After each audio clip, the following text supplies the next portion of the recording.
Are apologies even allowed in rap beef? I don't know. It's like when J. Cole did the diss track. Call that Is up for Cole too? If you say Cole, you can't say up and Cole in the same sentence. Then J. Cole went on tour with Drake. You know what it is? It's like, you can't run now. I don't listen to J. Cole, so I wouldn't even know. I just heard he had a song called False Idols, and somebody told me it's halfway about me. So it's like, all that ego in charge of everything.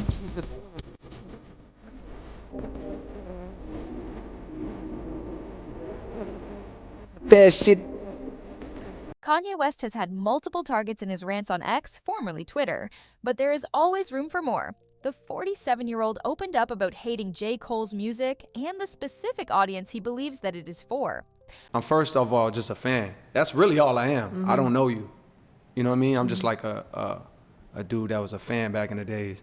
And when I'm writing False Prophets, which that song wasn't about him, there's one verse that applies to him for sure. But if you listen to that song is about what this shit is exposing. A music page on X shared a clip of the Dreamville rapper's verse on Benny the Butcher's Johnny P's Caddy and claimed that he spared Kendrick Lamar last year when he backed out of their developing rap battle. The Chicago producer, however, was focused more on the music itself.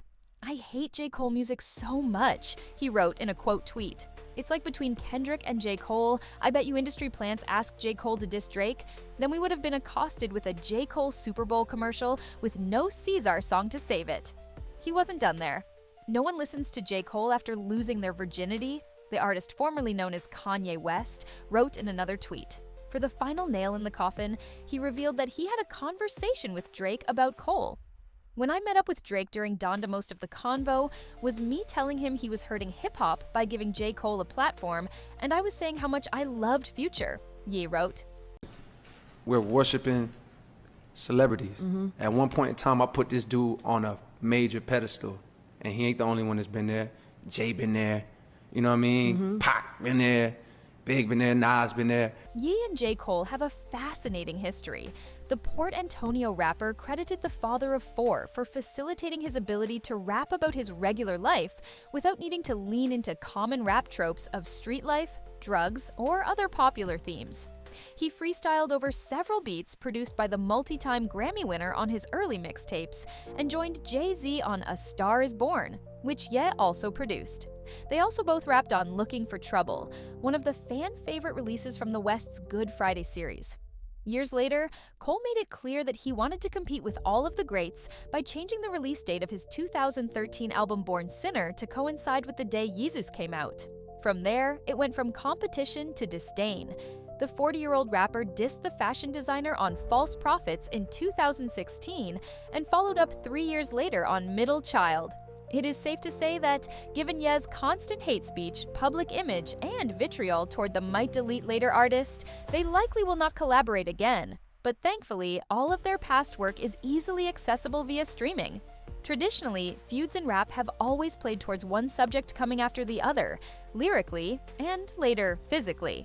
But Cole's observations of Kanye are kin to someone realizing their favorite auntie is lame and misguided. As a youth, you may have been inspired by her carefree disposition, only to realize her trips out of town were just to Virginia Beach, and her fondest concert memories only include Summer Jam sets from 2004. The truth is, Kanye isn't that lame, but several of his anti-groupthink moves have only pushed him further into a shadow of the man we thought we knew. It's a challenging thought to someone like Cole, who, like many, has been widely inspired by the super producer. It's a thought not lost on Cole with the release of Middle Child. Cleverly released in the middle of the week, the Dreamville Titan is confident in lyrical nature while sharing his perspective on an artist he once admired. Middle Child is something of a declarative statement for Cole. As an older millennial, the rapper exists within a unique position on hip-hop's timeline. No longer a rookie, but not enough stripes to be considered a veteran, Cole enjoys the space of being at the center of the genre's rich history. But Middle Child isn't without a few rewind moments, including the potential digs at West. If I smoke a rapper, it's gonna be legit. It won't be for clout. It won't be for fame. It won't be because my S ain't selling the same. It won't be to sell you my latest lil sneakers. It won't be because some N slid in my lane. While it was initially seen like Cole had inserted himself into Drake's battle with West, Cole's observations of the super producer go back to the days when Twitter had a favorite button. The stars would rightfully align with him signing with Ye's big brother, Jay-Z, under the Roc Nation umbrella. From there, Cole and Kanye's paths would cross musically, but that didn't stop Cole from being a voice of the people several times about West's involuted career. But their relationship dates way back. In May 2007, Cole's introduction to the game came with help from his favorite producers. More than half of the mixtape was produced by the then 22-year-old, with the others being his favorites from future collaborators like Salaam Remi and West. 4 tracks, School Days, College Boy, The Come Up, and Homecoming are beats produced by West. In June 2009, Cole's breakout mixtape, The Warm Up, birthed classic tracks like Grown Simba and Lights Please, but it also continued his admiration for West with 3 interpolations. Last Call gives an ode to the late registration track of the same name. Dollar and a Dream 2 borrows a bar from Can't Tell Me Nothing, while Get By and Knock Knock are West's productions for Talib Kweli and Monica, respectively. In addition to signing with Jay in the spring of 2009, Cole is featured on the Blueprint 3's Prophecy track, A Star Is Born, produced by Kanye West. As the story goes, Cole attempted to hand Jay his CD by waiting outside his studio. It took 2 years and a listen of Lights Please to convince Jay to sign Cole. With the help of Mark Pitts, now president of urban music at RCA Records, Cole's life changed for the better. I get a call from Mark Pitts and he's like, "Yo, N, Jay just hit me. He said he got something big for you." I was like, "Oh, S, what do you mean?" He said, "He got this Kanye track. Something about a star is born. Some S about a star." I thought, from his explanation, because you can tell he wasn't too clear on it, I thought Jay just had a joint for me, he recalled to Complex in 2009.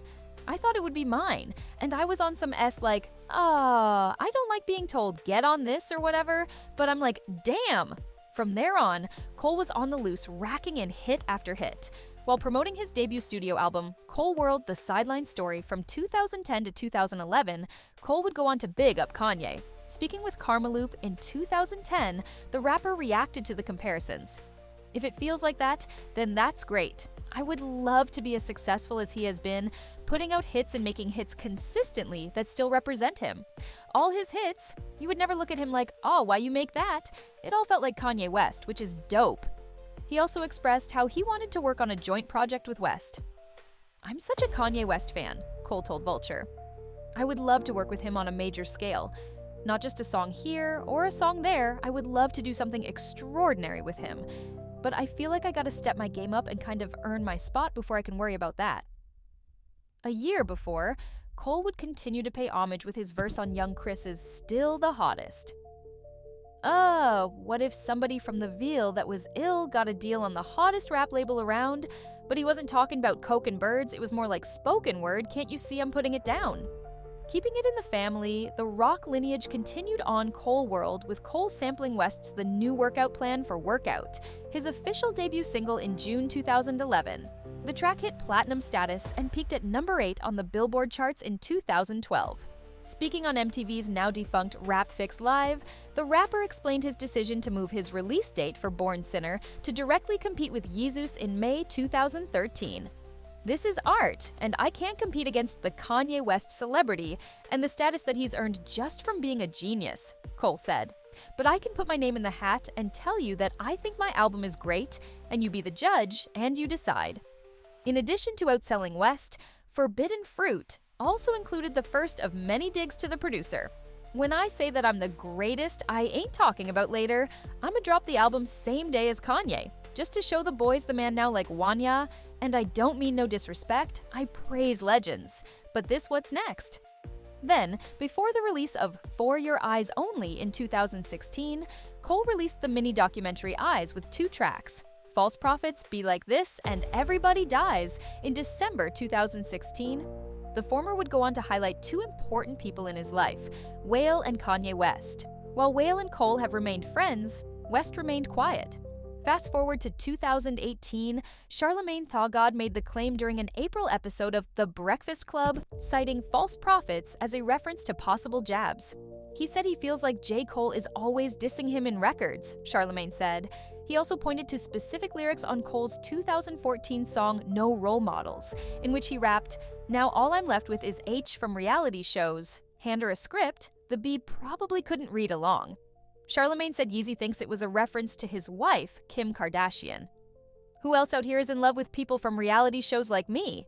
Kanye allegedly questioned, according to the show host. As previously reported, despite feeling subliminally attacked by J. Cole, Charlemagne asserts that Kanye isn't taking it too hard.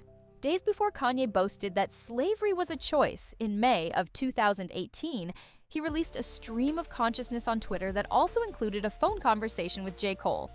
"I'm posting this, but not as a diss to J. Cole. I love J. Cole," Kanye tweeted.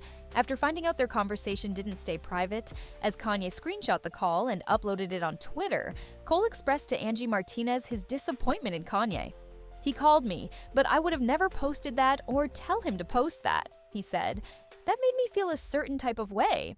I told him that. He apologized for the record. I told him that it felt like you just used my name in that very quick conversation for social media and to keep your thing going or whatever you were doing. It felt like it wasn't sincere because of that." And from there onwards, the two music heavyweights have had lyrical jabs now and then. As for the latest Kanye's meltdown, let's wait and hear what J. Cole will have to say. And that's it from today until next time. Thank you for watching.